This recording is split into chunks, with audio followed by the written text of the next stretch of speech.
Ini bulat sebiji telur. Bulat.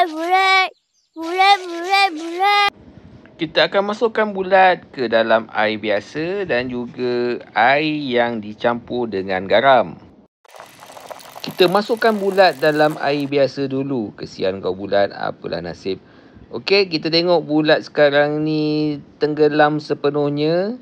Sampai kepala bulat pun tak nampak tenggelam dalam air. Okey, kemudian kita masukkan bulat-bulat dalam air garam.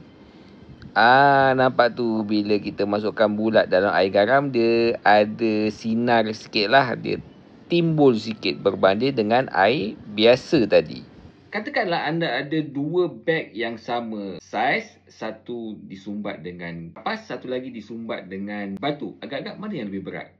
Pandai, sudah tentulah yang berisi batu lebih berat. Jadi density ni ataupun ketupatan adalah berkenaan dengan berapa banyak jisim yang kita boleh sumbat dalam satu ruang. Buoyancy pula adalah kuasa menolak ke atas yang ada pada semua cecair.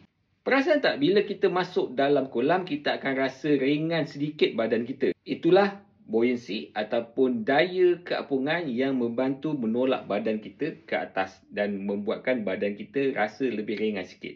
Bukan sebab diet tapi sebab buoyancy. Air masin lebih tumpat. Jadi disebabkan itu, telur akan lebih terapung bila berada dalam air masin. Tak percaya? Cuba buat sendiri di rumah.